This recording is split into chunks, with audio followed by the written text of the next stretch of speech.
कि हम मुसलमानों की आवाज़ को कौन उठाए और कैसे इसको करें। और जो हमारे ऊपर जुल्म और ज़्यादती हो रही है, हमारे मज़ारों को शहीद किया जा रहा है, हमारी मस्जिदों को तोड़ा जा रहा है, हमारी वक्फ बोर्ड के चीज़ों को हड़पने की कोशिश की जा रही है, उसके लिए ये संस्था हमारी आवाज़ उठाने की कोशिश करेगी। ये कोई राजनीति पार्टी नहीं है। आप बार बार इस चीज़ को ना कहें कि ये कौन सी पार्टी से क्या नाम है संबंध है, किसका फ़ायदा करेंगे। ये तो राजनीति पार्टियाँ जाने कि क्या करेंगे क्या नहीं करेंगे। समस्या है तो किसी ना किसी शरण तो लेनी पड़ेगी। देखिए, शरण के लिए ये है जो हमारे लिए कुछ अच्छा करेगा, हम उसके साथ हैं, ना कि किसी एक के साथ हैं। अगर मोदी जी अच्छा करेंगे तो हम मोदी जी के साथ हैं। कोई कांग्रेस है, इंडिया के अभी आप नाम ले रहे हो कि 2 वर्षस हो गए, तो इंडिया अगर अच्छा काम करेगी और हमारी सुनवाई करेगी तो हम उनके साथ हैं। हमारा ज़्यादातर फोकस इस चीज़ पर है कि हम अपने बच्चों को पढ़ा लिखा के किसी अच्छे मुकाम पर पहुंचाएं, IPS बनाएं, DM बनाएं, कुछ और बनाएं, डॉक्टर बनाएं और फ़ौज में भर्ती करें हम अपने बच्चों को। जब हम फ़ौज में भर्ती होंगे तो हमारी आवाज़ भी सुनी जाएगी। हम इसमें होंगे, हमारे बच्चे पुलिस में होंगे तो हमारी आवाज़ सुनी जाएगी। यूँ तो 37% थे जब देश आज़ाद हुआ था, आज 0% पर लाने वाला कौन है हमें? क्योंकि हम अपने खुद लोग इसके जिम्मेदार हैं। जो हमारे बड़े बड़े नेता थे, लोगों की गोदों में बैठते रहे और हमारी सुनवाई को पीछे करते रहे, अपनी रोटियां सीखते रहे, अपना भला सोचो और आगे बढ़ते रहे। जनाब, सवाल यही है कि हम अपनी बात को नहीं कर पा रहे हैं। बात हम अभी इसीलिए तो ये कारी इस्माइल साहब ने ये संस्था बनाई है कि आज ये हमारी पहली मीटिंग है। पहली मीटिंग में हमें इतनी सफलता मिल रही है, आगे की हम मीटिंग की भी तारीख को इसको तय करेंगे और जहाँ जहाँ हमको करनी होगी वो ये बताएंगे और पूरे देश के अंदर आगे चल के चलेंगे। अभी हम यहाँ से इब्तिदा कर रहे हैं और दिल्ली के किसी और इलाकों में भी जोड़ेंगे। जितने हमसे जुड़ेंगे उसको हम जोड़ के आगे चलेंगे। जैसे कि काशीराम जी ने एक फिक्र ओढ़ी थी जाटवों को एक करने की और उन्होंने उस मुहिम को तैयार की और चले। वो राजनीति से जुड़ गए, हम राजनीति से नहीं जुड़ने वाले। हम सिर्फ अपनी बात को मनवाने वाले हैं कि हमारा मुसलमानों का भला किस तरह से हो, क्या हो। किन किन बिंदुओं पर क्या क्या टॉपिक है? टॉपिक तो यही है कि मुसलमान का हक मुसलमान को मिलना चाहिए, हमारी मस्जिदों की और इनकी दरगाहों की हिफाजत होनी चाहिए, इनको शहीद नहीं किया जाना चाहिए, इनको तोड़ फोड़ नहीं करना चाहिए। आगे से सिर्फ आपको मस्जिद ही क्यों दिख रहा है, मंदिर क्यों नहीं दिख रहा है? दिल्ली के अंदर कहीं ऐसे हजारों मंदिरों भी तोड़े जा रही है जो अवैध रूप से बसे हुए हैं, जो अवैध रूप से काफ़ी समय से वो गलत काम कर रहे हैं। मैं सिर्फ ये मस्जिद या दरगाह शरीफ की बात नहीं करूँगा, मैं बात कर रहा हूँ मंदिरों को भी। आप मंदिर की बात क्यों नहीं कर रहे हैं? क्या उनका ही मंदिर रहना चाहिए नहीं चाहिए? देखिए, आपने बहुत अच्छे सवाल किया कि मंदिरों की क्यों नहीं होनी चाहिए। मंदिरों की भी हिफाजत होनी चाहिए, मंदिर में भी पूजा पाठ होनी चाहिए।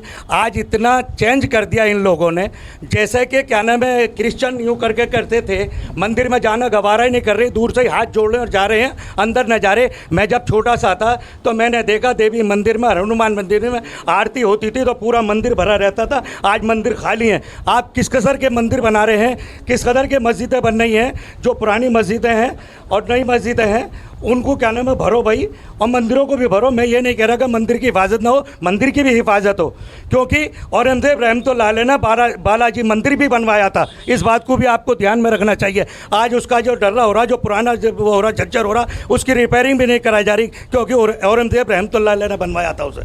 आगे आस्था कम हो रही है। मुझे तो ऐसा ही लग रहा है कि आस्था पैसे को सब कुछ समय रखा और इस टाइम जो हो रहे हैं जय सिया राम का नारा बस एक ऐसा चला कि यही सब कुछ करेगा। मंदिर का कोई कुछ नहीं कर पा रहा, ना मंदिर में जा पा रहा। इसी के साथ मैं अपनी बात को ख़त्म करता हूँ। बहुत बहुत धन्यवाद हमसे जुड़ने के लिए। आप प्रोग्राम हुआ है, इसमें करीब 30 से 40 लोग मौजूद हैं और इस समय आप लोग एक नई पार्टी बनाए हैं। उस पार्टी का मेन मकसद क्या है और क्या सोच रहे हैं आप? मेरा नाम मोहम्मद सखावत मंसूरी है। मैं एक सोशल एक्टिविस्ट हूँ और एक समाज सेवक भी हूँ। ये पहली बात तो ये है कि ये राजनीतिक पार्टी नहीं है, ये मुस्लिम संगठन का एक ऑर्गेनाइज तंजीम बनाई गई है। इसका मकसद ये रखा गया है कि जो मुसलमानों के साथ शोषण हो रहा है, जैसे अभी आपने कुछ दिन पहले देखा कि मुजफ्फरनगर के अंदर एक बच्चे को गैर मुस्लिम बच्चों से पिटवाया गया, मुस्लिम बच्चे को, क्योंकि वो मुस्लिम था। उसके हरियाणा के अंदर जुनैद कांड हुआ था, आपने साथ पता हो अखबार के पिछले साल के अंदर, और उनके जो आरोपी थे वो जेल जाने के बाद जब मुसलमानों ने हंगामा किया, शोर मचाया, तो उनको जेल भेजा गया, लेकिन उनकी ज़मानत हो गई। आज भी एनआरसी के ऊपर एक सर्जिल इमाम तिहाड़ जेल के अंदर बंद है, 2 साल से ज़्यादा हो चुका है। क्यों ये भेदभाव किया जा रहा है? ये जब से बीजेपी गवर्नमेंट हिंदुस्तान के अंदर आई है और आशा आरएसएस के सिकावे पे, आरएसएस के कहने पर ये मोदी जी जो भी कदम उठा रहे हैं वो आरएसएस में भागीदारी है। क्योंकि मुसलमानों को ही सिर्फ टारगेट क्यों किया जा रहा है, अदर कौमों को क्यों नहीं किया?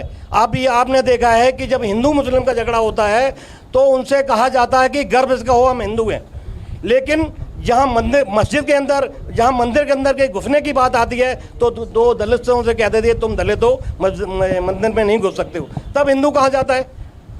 तब हिंदू को क्यों नहीं अपनाया जाता है? मोदी जी तो करते हैं ना, विदेश में गए तो वहाँ भी मस्जिद में गए। मोदी जी जब विदेश, अरे यार सुनो तो मैं बता रहा हूँ, मैं डेली अखबार पढ़ता हूँ, हिंदी इंग्लिश दोनों अखबार मेरे पास आते हैं। मोदी जी जब विदेश में जाते हैं अपने साथे हिंदुस्तान के जो उनके अंधभक्त हैं उनको साथ ले जाते हैं, वहाँ हाथ मिलाते हैं, वहाँ की जो पब्लिक है इंडियन बसी हुई है उनको भी बुला के क्या अपना फ़ोटो खिंचवाते हैं कि हमसे हाथ मिलाइए, हम एक मैसेज देंगे हिंदुस्तान के अंदर कि हिंदुस्तान विश्वगुरु बनने जा रहा है। लेकिन जब हिंदुस्तान के अंदर कोई विदेश का राष्ट्रीय अध्यक्ष आता है, विदेशी है, तो हिंदुस्तान के नागरिकों के लिए रास्ते बंद कर दिए जाते हैं। अभी आप देख लीजिए G20 के अंदर आपके 4 दिन के अंदर स्कूल बंद है, कॉलेज बंद है, सरकारी ऑफिस बंद है, प्राइवेट ऑफिस बंद है। क्यों? अरे G20 सम्मेलन हो रहा है प्रगति मैदान के अंदर, आप रास्ते बंद करें, स्कूल कॉलेज बंद रहे बुराड़ी के अंदर। आप एक बात बताइए सर, एक मेहमान अगर आपके घर आता है, अभी मोदी जी ने एक मैसेज दिया है, अगर आपके घर कोई मेहमान आता है तो आपको एडजस्ट करना होता है ना? एडजस्ट तो वो मेहमान ही तो अमेरिका के प्रेसिडेंट आ रहे हैं, खुशी की बात है ये। और उनकी VIP सिक्योरिटी लगी हुई है, एयरपोर्ट से लेकर चप्पे चप्पे पर फोर्स लगा दी गई है, होटल तक फोर्स लगा दी, होटल से लेकर प्रगति मैदान तक फोर्स लगा देगी। लोग फिर मंडावली के स्कूल बंद करने की क्या नौबत थी? क्या फोर्स इंडिया पास इतनी कमी है फौज की? फौज यहाँ लगा दूँ? तो ये हिंदुस्तान, आप बाहर जाके अखबारों में टीवी में फोटो देते हैं कि मैं एक देशभक्त हूँ विश्व और हिंदुस्तान का सर्वे सर्वा हूँ, तो आप इंडिया वाले के लोगों के साथ दिल पे हाथ रख के मोदी जी का ही श्रेय है जो G20 हो रहा है। अरे भाई मोदी जी का श्रेय, क्योंकि 2024 में चुनाव आने वाला है, 2023 ही क्यों G20 रखा है? उसने 2022 के लिए इसका रेगुलेशन पास हुआ था कि 2022 में G20 करो, लेकिन नहीं किया क्योंकि उन्हें 2024 में चुनाव होना है, आम वोट लेना है, इसलिए 2023 के अंदर उन्होंने G20 रखा हुआ है। आपको तो गर्व होना चाहिए, इंडिया का नाम जो है। अरे सरफरोशी की तमन्ना, अरे सुन दो लो, सरफरोशी की तमन्ना अब हमारे दिल में है, देखना है जोर कितने मोदी के बाजू में है। हम दिखाएंगे 2024 में, हम 2024 में दिखाएंगे, हाँ 2024 में दिखाएंगे।